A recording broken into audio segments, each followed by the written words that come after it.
A mais nova pesquisa Datatempo para a disputa presidencial em Minas Gerais indica uma redução da vantagem do ex-presidente Luiz Inácio Lula da Silva, do PT, sobre o atual presidente Jair Bolsonaro, do PL.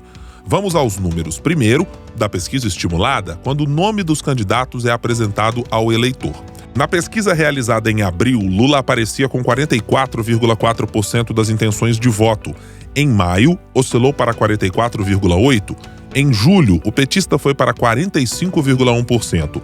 No mês de agosto, o candidato do PT oscilou para 44,2% e em setembro ele aparece com 41,5%.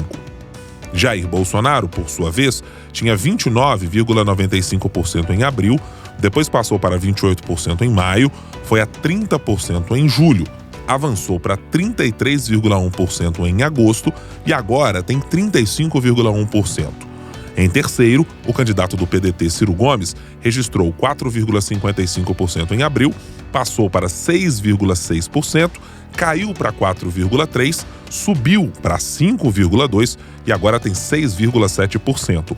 Já Simone Tebet, do MDB, aparecia com 0,55%, passou a 1,25%, registrou em julho 1%, depois 2% e agora tem 4% no último levantamento. Felipe Dávila, do Novo, tinha 0,35%, depois 0,25%, em seguida 0,6%, depois 0,4% e agora tem 0,5%. Já Soraya Tronic, do União Brasil, estreou no levantamento de agosto sem pontuar, agora tem 0,5%. Vera Lúcia, do PSTU, tinha 0,6% em abril, depois 0,5%, 0,4%, 0,2% e em setembro pontua com 0,5%. Pablo Marçal, que ainda não havia tido sua candidatura pelo PROS cancelada quando a pesquisa foi registrada, surgiu pela primeira vez nos levantamentos em julho, com 0,6%. Depois registrou 0,9% em agosto e em setembro pontuou com 0,3%.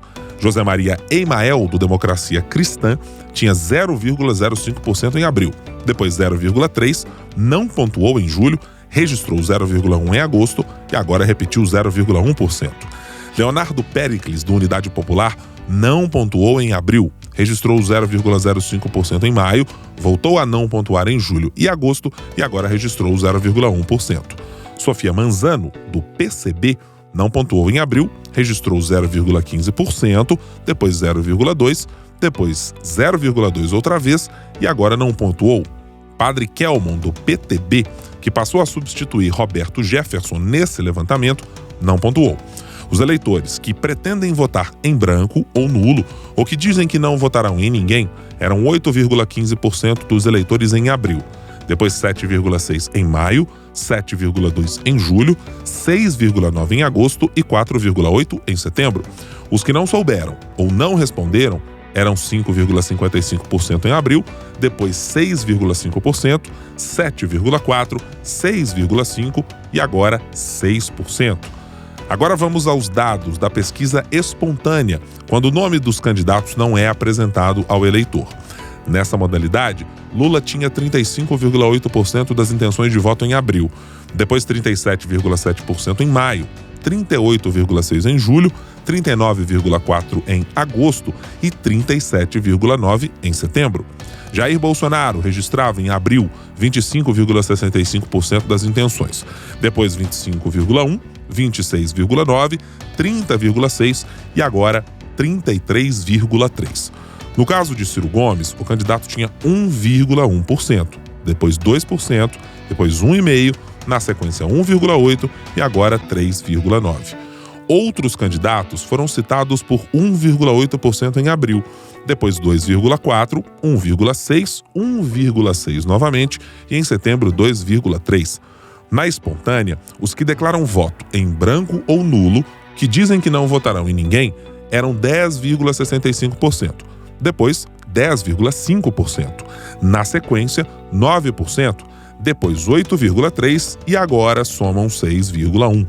Os que não souberam ou não responderam eram 25,05%, passaram a 22,75%, 22,3%, 18,1% e 16,5% agora.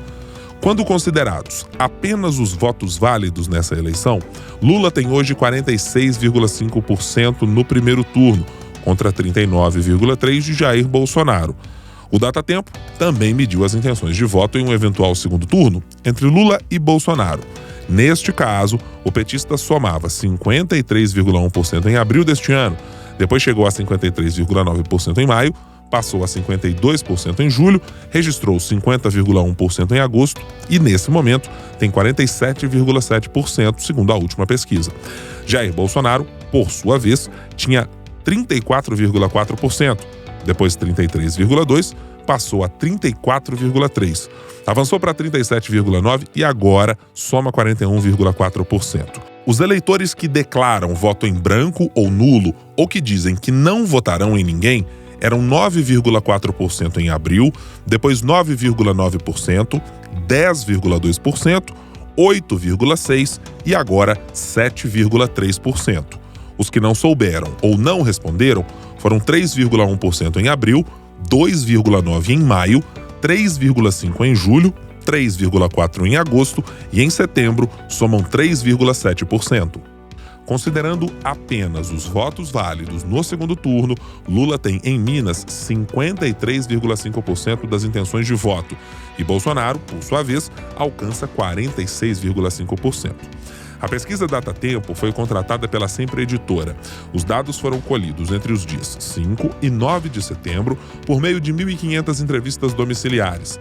A margem de erro é de 2,53 pontos percentuais para mais ou para menos. O intervalo de confiança é de 95%. A pesquisa foi registrada no Tribunal Superior Eleitoral sob o protocolo BR 04443/2022 e no Tribunal Regional Eleitoral pelo número MG 02856/2022.